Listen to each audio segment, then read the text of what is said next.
Olá, a página que a gente está é 161, o livro é O Poder do Hábito, o trecho é o de número 30. Que tal você tirar alguns minutos para traçar um plano para lidar com um cliente irritado? Use o método LATTE, depois podemos encenar um pouquinho. É o finalzinho do último áudio que eu comentei que o latte, aqui ele ficou como um duplo sentido, porque o latte é uma bebida que eles servem no Starbucks. E, na verdade, esse método são as siglas LATTE. L de listen, ouvir. A de acknowledge, não sei se é assim que fala, que é reconhecer. Take action, que é tome uma atitude. Thank, que é agradecer. Explain, que é explicação do que aconteceu. Por isso que eu falei do duplo sentido. É uma bebida, mas também são as siglas para resolução do problema que a Starbucks utiliza. Voltando para a nossa leitura, a Starbucks tem dezenas de rotinas que os empregados aprendem a usar durante pontos de inflexão estressantes. Há o sistema o quê, por quê, para fazer críticas, e o sistema Connect. Então, são o sistema o que, o outro sistema é o que, por quê, para fazer as críticas, e o sistema Connect, descubra e reaja, para reconhecer pedidos quando as coisas ficam caóticas. São esses, pelo que eu entendi. Há hábitos aprendidos para ajudar os baristas a saber a diferença entre cliente que só querem seu café, um cliente com pressa fala num tom de urgência e talvez pareça impaciente ou olhe no relógio, e aqueles que precisam ser paparicados um pouco mais. Um cliente habitual conhece outros baristas pelo nome e geralmente pede a mesma bebida todo dia. Em todo o manual de treinamento, há dezenas de páginas em branco nas quais os funcionários podem anotar planos que prevêem como vão superar os pontos de inflexão.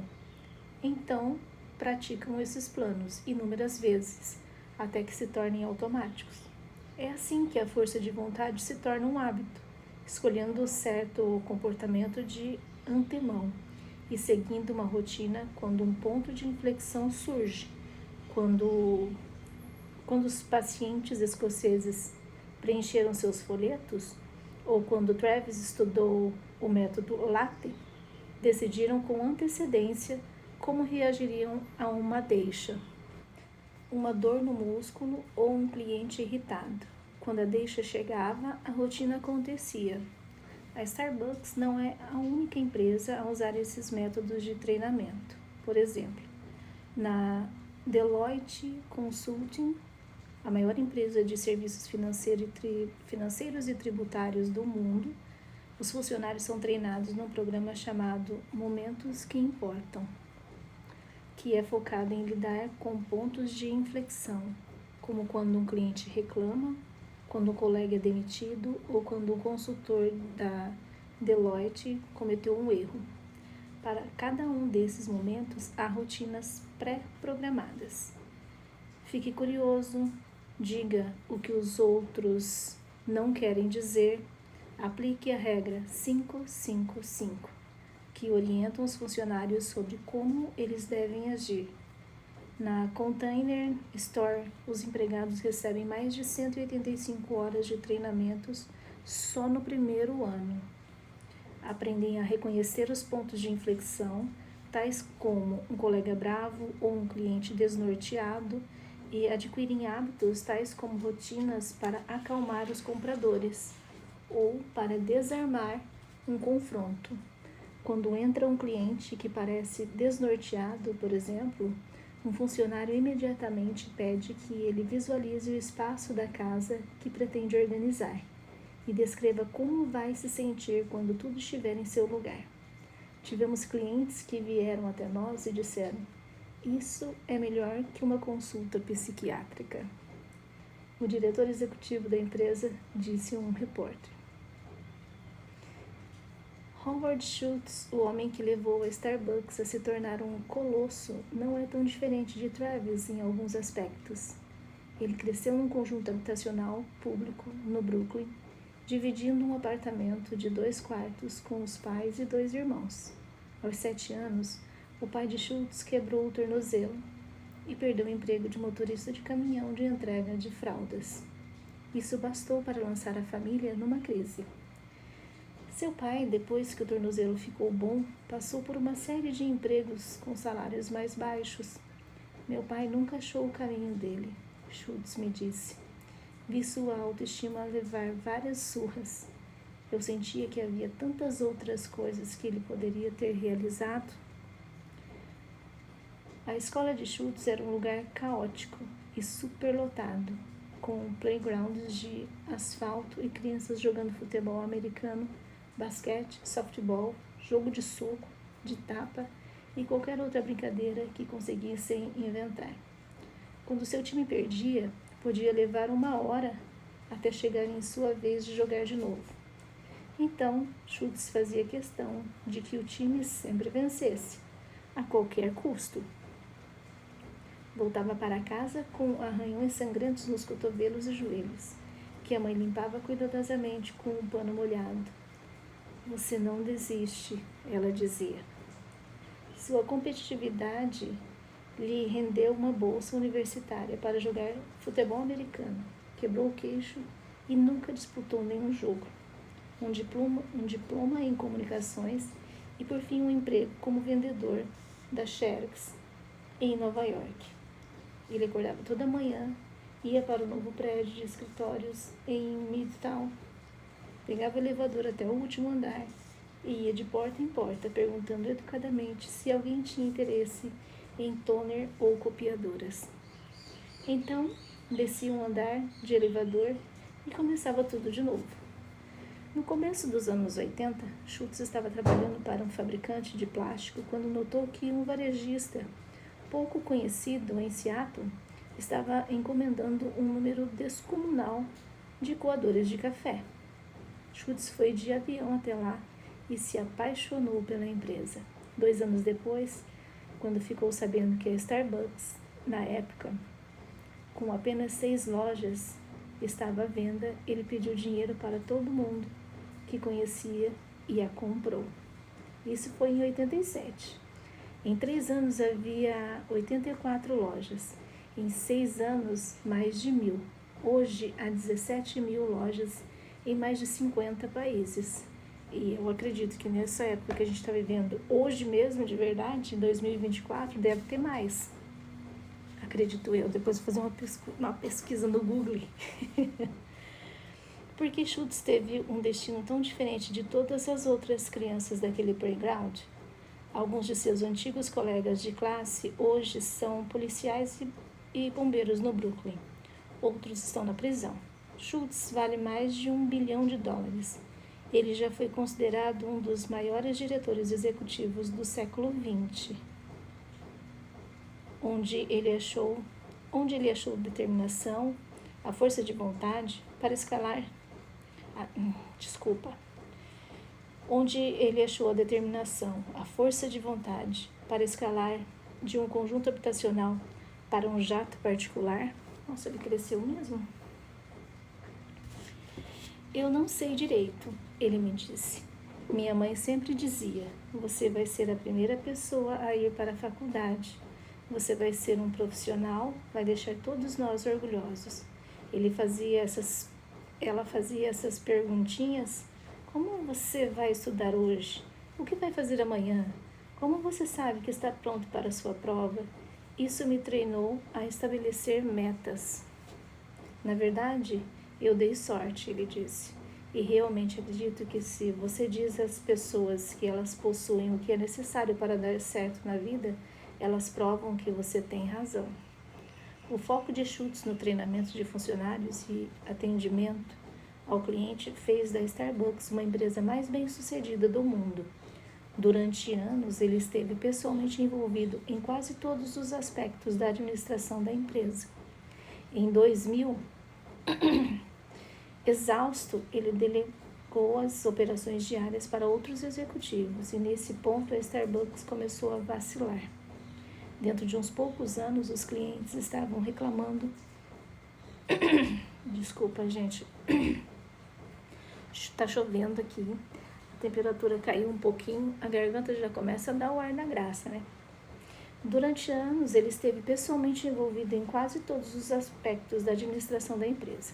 Em 2000, exausto, ele delegou as operações diárias para outros executivos, e nesse ponto a Starbucks começou a vacilar. Dentro de uns poucos anos, os clientes estavam reclamando da qualidade das bebidas e do atendimento. Os executivos, focados numa expansão frenética, muitas vezes ignoravam as reclamações. Os empregados começaram a ficar descontentes. Pesquisas indicavam que as pessoas estavam começando a pensar na Starbucks como sinônimo de café morno e sorrisos vazios. Então, Schultz voltou ao cargo de executivo-chefe em 2008. Entre suas prioridades estava a reestruturação do programa de treinamento. Olha, a chuva aumentou bastante, escureceu lá fora. Adoro esse tempo. De treinamento da empresa para renovar seu foco numa série de questões, incluindo o incentivo à força de vontade e a autoconfiança dos funcionários ou parceiros. No linguajar da Starbucks, tivemos que começar a reconquistar a confiança dos clientes e parceiros, Schultz me disse. Mais ou menos na mesma época, estava surgindo uma nova onda de estudos que abordavam a ciência da força de vontade de um modo ligeiramente diferente. Pesquisadores tinham notado que algumas pessoas, como Travis, eram capazes de criar hábitos de força de vontade com relativa facilidade. Outras, no entanto, penavam para isso. Por mais treinamento e apoio que recebessem, o que estava causando essa diferença? Mark Muravin, que a essa altura já era professor da Universidade de Albany, criou um novo experimento. Colocou graduandos numa sala com um prato de cookies quentes, recém-assados, e pediu que os ignorassem. Metade dos participantes foi tratada com gentileza. Pedimos que vocês, por favor, não comam os cookies, tudo bem? Dizia uma pesquisadora. Então ela discutiu o propósito do experimento, explicando que era medir a capacidade de eles resistirem a tentações. Ela os agradecia por contribuir com seu tempo. Se tiverem alguma sugestão ou ideia de como podemos melhorar esse experimento, por favor, digam. Queremos que você nos ajude a fazer com que esta experiência seja a melhor possível. A outra metade dos participantes não foi paparicada do mesmo modo, simplesmente receberam as ordens. Vocês não podem comer os cookies, a pesquisadora lhes dizia. Ela não explicava o objetivo do experimento, não os elogiava, nem demonstrava nenhum interesse no feedback deles. Mandava que seguissem as instruções. Vamos começar agora, ela dizia. Os estudantes de ambos os grupos tiveram que ignorar os cookies quentes durante 5 minutos, depois que a pesquisadora deixava a sala. Nenhum deles cedeu à tentação. Então a pesquisadora voltou. Pediu que cada estudante olhasse para um monitor de computador. Ele estava programado para piscar números na tela, um por vez, por 500 milissegundos, cada um. Pediu-se aos participantes que apertassem a barra de espaço toda vez que vissem um 6, seguido de um 4. Este se tornou um método padrão para medir a força de vontade, prestar atenção a uma sequência monótona de números piscando. Exige um foco parecido com o de tentar resolver um quebra-cabeça impossível. Os estudantes que tinham sido tratados com gentileza se saíram bem no teste do computador. Sempre que parecia um 6 seguido de um 4, eles batiam na barra de espaço. Conseguiram manter o foco durante todos os 12 minutos. Apesar de terem ignorado os cookies, eles tinham força de vontade sobrando. Os estudantes que tinham sido tratados com rispidez, por outro lado, foram péssimos no teste. Várias vezes esqueciam de apertar a barra de espaço. Diziam que estavam cansados e não conseguiam se concentrar. Os pesquisadores determinaram que seu músculo da força de vontade tinha sido extenuado pelas instruções bruscas. Quando Muravem começou a explorar por que os estudantes que haviam sido tratados com gentileza não tinham mais força de vontade, descobriu que a diferença principal era a sensação de controle que possuíam sobre a sua experiência. Encontramos isso inúmeras vezes, me disse Muravem. Quando se pede às pessoas que façam algo que exija autocontrole, se acham que estão fazendo isso por motivos pessoais, se sentem que é uma escolha, ou algo que apreciem porque ajuda os outros. É muito menos cansativo. Se sentem que não têm autonomia, se só estão cumprindo ordens, seus músculos de força de vontade se cansam muito mais rápido. Em ambos os casos, as pessoas ignoraram os cookies, mas quando os estudantes foram tratados como engrenagens e não como pessoas, isso exigiu muito mais força de vontade. Para empresas e organizações, essa descoberta tem implicações enormes, e tem mesmo. O simples ato de dar aos empregados um senso de autonomia, uma sensação de que estão no controle, de que têm autoridade legítima para tomar decisões, pode aumentar radicalmente o grau de energia e o foco que eles dedicam ao emprego.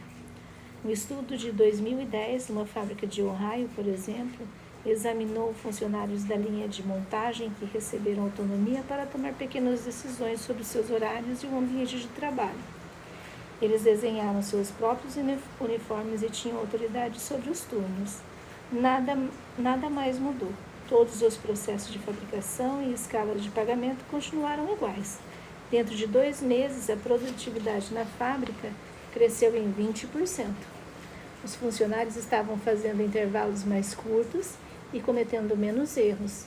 Dar aos empregados um senso de controle melhorou o grau de autodisciplina que dedicavam aos seus empregos.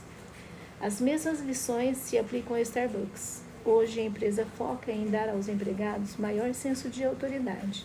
Eles pediram aos funcionários que reformulassem a disposição das máquinas de expresso e caixas registradoras, que decidissem por conta própria como os clientes devem ser cumprimentados e onde as mercadorias deviam ficar expostas. Não é incomum um gerente de loja passar horas discutindo com seus funcionários onde um liquidificador deve ser colocado. Começamos a pedir que os parceiros usem seu intelecto e criatividade em vez de dizer a eles: tire o café da caixa, coloque o copo aqui, siga esta regra, disse Chris Engskov, um vice-presidente da Starbucks. As pessoas querem estar no controle de suas vidas. A rotatividade dos empregados diminuiu. A satisfação dos clientes aumentou. Desde a volta de Schultz, a Starbucks alavancou um faturamento em mais de 1,2 bilhão de dólares por ano.